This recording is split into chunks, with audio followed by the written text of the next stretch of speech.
नमस्कार दोस्तों, स्वागत है आप सबका आपके अपने परिवार में।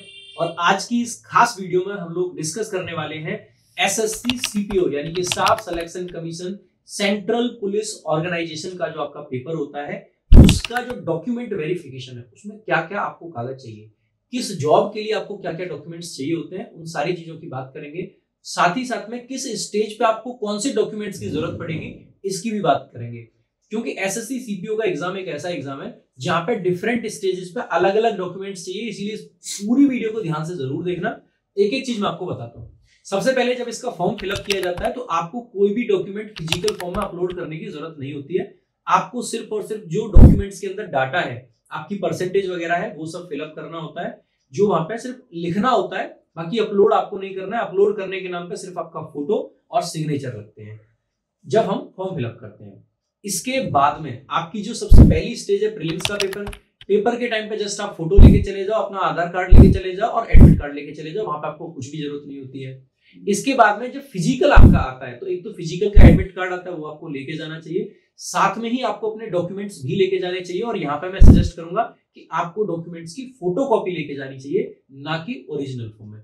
क्योंकि फिजिकल के टाइम पे ऐसा भी रिस्क हो सकता है कि आप रनिंग के लिए चले गए, पीछे से कुछ सामान इधर उधर हो गया, सो मिक्स एंड मैच हो सकती है चीजें, तो उस चीज का ध्यान रखेंगे।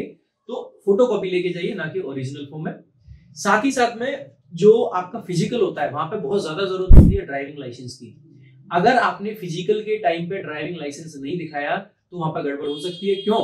क्योंकि जो ड्राइविंग लाइसेंस है वो सीपीओ के पेपर में मैंडेटरी है दिल्ली पुलिस के लिए।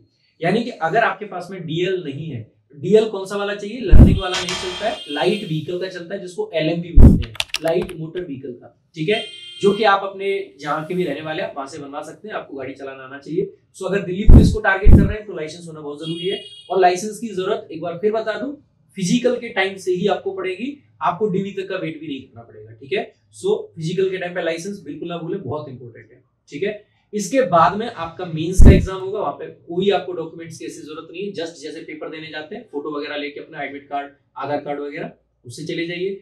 उसके बाद में आपका मेडिकल होता है, वहां पे भी कोई एज सच डॉक्यूमेंट्स नहीं चाहिए। मेडिकल के लिए आपको अलग से कोई डॉक्यूमेंट नहीं बनवाना है कि किसी हॉस्पिटल से बनवा के लाएं, क्योंकि मेडिकल आपका वहीं कंडक्ट कराया जाएगा।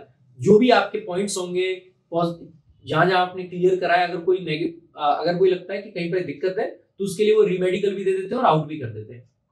दोनों ही ऑप्शन होते हैं। जनरली डायरेक्ट आउट नहीं किया जाता है, रीमेडिकल के लिए भेजा जाता है, जिसके लिए आपको अपील करनी होती है। ठीक है, उसके बाद में जब आपका ये सब हो जाता है तो एसएससी एक प्रेफरेंस फॉर्म देता है कि आप प्रेफरेंस फॉर्म भर के डाल दीजिएगा जहां पे अपलोड करने का। ठीक है, पहले डॉक्यूमेंट वेरिफिकेशन एसएससी के द्वारा कंडक्ट कराया जाता था, जो रीजनल ऑफिस होते हैं वहां पे, लेकिन अब एसएससी ने डॉक्यूमेंट वेरिफिकेशन बंद कर रखा है। सो डायरेक्टली आपका जो कंसर्न डिपार्टमेंट है, लाइक आपको दिल्ली पुलिस मिलता है तो दिल्ली पुलिस आपके डॉक्यूमेंट्स को वेरीफाई करेगा।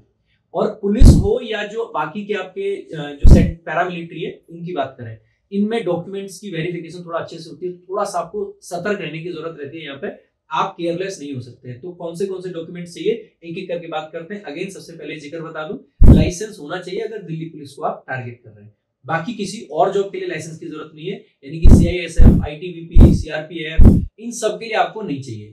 ठीक है, बाकी अगर हम बात करते हैं आपको क्या चाहिए, सो भाई 10th की आपको जो सर्टिफिकेट है वो चाहिए होता है। मार्कशीट अलग है तो मार्कशीट अलग से भी चाहिए, अगर कॉमन है तो कॉमन से काम चल जाएगा। इसके बाद में जब 10th का आपने दे दिया, ये एक तरीके से जस्ट आपका जो डेट ऑफ बर्थ का प्रूफ है उसका काम करता है। तो इसकी डेट ऑफ बर्थ और आपके बाकी डॉक्यूमेंट्स की डेट ऑफ बर्थ मैच कर रही हो, ये भी आपको इंश्योर करना चाहिए, और नाम को भी।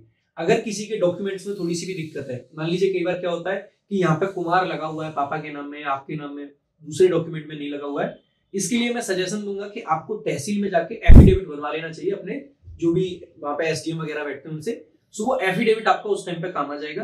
तो अगर थोड़ा सा भी नाम या कोई भी चीज मिसमैच है तो एक कि ये दोनों पर्सन, ये वाला पर्सन और ये वाला पर्सन सेम है, इस चीज के लिए एफिडेविट बन जाता है आपके तहसील से, वो आपको जरूर बनवा लेना चाहिए। ठीक है, चाहे आप किसी भी एग्जाम की तैयारी कर रहे हो, किसी भी जॉब को देखना चाह रहे हो। साथ ही साथ में मेरे भाई, उसके बाद में आपको 12th का जो सर्टिफिकेट और मार्कशीट अगर एक ही है तो एक से काम चल जाएगा, यानी सनद और मार्कशीट। अगर दोनों अलग अलग है तो अलग अलग दोनों आपको चाहिए होंगे, यानी कि 10th के भी चाहिए, 12th के भी चाहिए।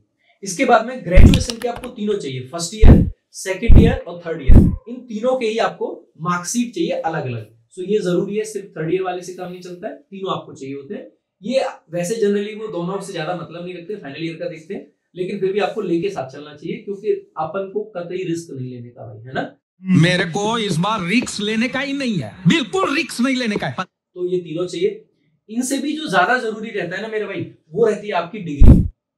डिग्री होना बहुत जरूरी है। बच्चे भूल जाते हैं, और बच्चे क्या भूल जाते हैं, मैंने पहले वीडियो में बताया था, सीजीएल पे हमने डॉक्यूमेंट वेरिफिकेशन की वीडियो बना रखी है, उसमें भी आपको ये बात बताई थी कि डिग्री में मैंने जब आईबीएसए का इंटरव्यू था मेरा, वहां पे मैं भूल गया था, डीवी इंटरव्यू वहां पे एक साथ हुआ था, तो मैं भूल गया था ले जाना।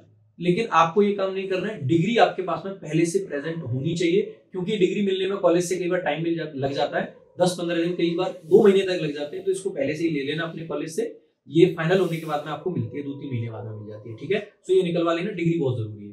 साथ ही साथ में ये तो हो गए कॉमन डॉक्यूमेंट्स। इसके अलावा आपको आधार कार्ड चाहिए आपका। वैसे पैन कार्ड वगैरह की डॉक्यूमेंट वेरिफिकेशन में जरूरत नहीं होती है, लेकिन जब आप पैरामिलिट्री में या मिलिट्री में जाते हैं, जैसे हमारे दिल्ली पुलिस में क्या होता है, जैसे बाकी जॉब्स में क्या है, जो आपके पास में अकाउंट पहले से, उन्हीं अकाउंट को सैलरी अकाउंट में कन्वर्ट कर दिया जाता है जनरली, या फिर एसबीआई बैंक में खुलवा लिया जाता है। दिल्ली पुलिस के सारे अकाउंट जैसे एक्सिस बैंक में होते हैं, तो वहां पे आपका नया अकाउंट जनरली खुलता है, पुराने से काम नहीं चलता है। नया अकाउंट खुलने के लिए आपके पास पैन कार्ड का होना अति आवश्यक है, साथ ही साथ में आधार कार्ड का होना आवश्यक है। तो ड्यूरिंग ट्रेनिंग ये अकाउंट खुलता है, तो वहां पे आपके पास में पैन कार्ड, आधार कार्ड दोनों होने चाहिए। साथ ही साथ में अगर आप, ये तो यूआर के लिए हो गए, अगर ओबीसी की बात करें तो आपको ओबीसी सर्टिफिकेट चाहिए, जो कि 3 साल से ज्यादा पुराना नहीं हो। यहाँ पे डेट दी गई होती है, ये डेट और जो नोटिफिकेशन की डेट, या फिर यूं कहूं कि नोटिफिकेशन में जो क्रूशियल डेट देते हैं, वो वाली डेट के हिसाब से 3 साल से पुराना ये नहीं होना चाहिए, ठीक है। सेम अगर आप SC ST से बिलोंग करते हैं तो SC ST का सर्टिफिकेट चाहिए, चाहे ओबीसी का है चाहे SC ST, ये सेंटर के सर्टिफिकेट चाहिए होते हैं, स्टेट वाले से काम नहीं चलेगा। तो सेंटर वाला जरूर बनवा लेना। जैसे यूपी पुलिस वगैरह में स्टेट का चाहिए होता है, लेकिन यहाँ पे सेंटर का चाहिए होता है, ठीक है, इस बात को ध्यान रखेंगे। इसके अलावा मेरे भाई, जो दिल्ली के जाट हैं, वैसे नॉर्मली जाट जो हैं वो सभी जॉब्स के लिए जनरल कैटेगरी में कंसीडर किए जाते हैं, लेकिन दिल्ली के जो जाट हैं वो दिल्ली पुलिस के लिए ओबीसी में कंसीडर किए जाते हैं, यानी कि सीपीओ के अंदर ही बाकी जॉब्स में इनको जनरल कैटेगरी में रखा जाएगा, आईटीबीपी है, सीआईएसएफ है, सबके लिए। लेकिन अगर आप दिल्ली के जाट हैं और आप दिल्ली पुलिस के लिए अप्लाई कर रहे हैं, तो वहां पे आपको सीपीओ के अंदर भी ओबीसी कैटेगरी मिल जाती है, तो उसका भी एक सर्टिफिकेट बनता है, वो सर्टिफिकेट भी आपको जरूर बनवा लेना चाहिए, ठीक है। तो अगर आप दिल्ली से हैं और जाट हैं तो इस चीज का भी विशेष ध्यान रखेंगे, और सर्टिफिकेट 3 साल से पुराने नहीं होने चाहिए। इसके अलावा फोटोज का ध्यान रखेंगे, शुरुआत से लेकर लास्ट तक आपको डिफरेंट स्टेजेस पे बहुत सारे फोटोज चाहिए होंगे, तो आप अपना एक रिसेंट का फोटो क्लिक करा के, जब भी कोई एग्जाम, जब जैसे भी 25 के एग्जाम आ रहे हैं आपके, तो 25 के एग्जाम से पहले बढ़िया सा एक फोटो क्लिक कराएं, शुरू से लेकर लास्ट तक 25 के एग्जाम से वही यूज करें, 30-35 कॉपी एक ही बार में निकलवा लें उसकी। और फोटोज आपके पास में हमेशा रहने चाहिए एक्स्ट्रा में, जिनके पास नहीं रहते वो इस बात का विशेष ध्यान दें। बाकी मेरे भाई सीपीओ एग्जाम में आप जानते हैं टीयर 2 का जो पेपर होता है उसमें सिर्फ इंग्लिश आती है, और इंग्लिश की बात आएगी तो हमारी बात ना आए ऐसा हो ही नहीं सकता है ना। सो इंग्लिश की अगर तैयारी आपको करनी है तो इंग्लिश का अपडेटेड रिकॉर्डेड बैच आपको अवेलेबल करा दिया गया है आरजी विक्रमजीत ऐप पे। खतरनाक कंटेंट है, सारी चीजें बहुत जबरदस्त है, आप वहां से पढ़ सकते हैं। इसके अलावा आपकी वोकैबुलरी की क्लास चलती है रैंकर्स गुरुकुल यूट्यूब चैनल पे, आप वहां से पढ़ सकते हैं। अगर आपको बुक्स देखनी है तो मैं एक चीज चैलेंज के साथ कह सकता हूँ, कंटेंट के मामले में कोई भी किताब इस किताब को बीट नहीं कर सकती है। इंग्लिश रामायण बहुत खूबसूरत किताब है, बहुत जबरदस्त कंटेंट दिया गया है, आप फ्लिपकार्ट पे जाके इसको देख सकते हैं, आपको लिंक डिस्क्रिप्शन में मिल जाएगा। साथ ही साथ में वोकैबुलरी की तैयारी के लिए मेरे भाई वोकैब संजीवनी का 3rd एडिशन, भाई एक ऐसी यूनिक किताब बनाई है जिसमें आप न सिर्फ एसएससी एग्जाम्स का बल्कि बाकी सारे एग्जाम्स का भी वोकैब कवर कर सकते हैं। और ये किताब में आपको ऐसा भी नहीं है, अगर आपको सिर्फ एसएससी एग्जाम्स का कवर करना है तो उसकी लिस्ट अलग है, सिर्फ लेटेस्ट एग्जाम्स का कवर करना है तो उसकी लिस्ट आपकी अलग है, और अलग एग्जाम्स का कवर करना है तो उसकी लिस्ट अलग है। तो लिस्ट के हिसाब से बहुत अच्छे से कैटेगराइज करा है, तो आप इन बुक्स का फायदा उठाएं और आप अच्छे से अपनी प्रिपरेशन को आगे बढ़ाएं। अगर कोई भी आपको दिक्कत लगती है, कुछ और जानना है, कुछ और पूछना है, मेडिकल के बारे में, फिजिकल के बारे में, कमेंट कीजिएगा। इस वीडियो पे आपके सारे कमेंट पढ़े जाएंगे और उन पे अगर जरूरत लगी तो फिर से वीडियो भी बना दी जाएगी।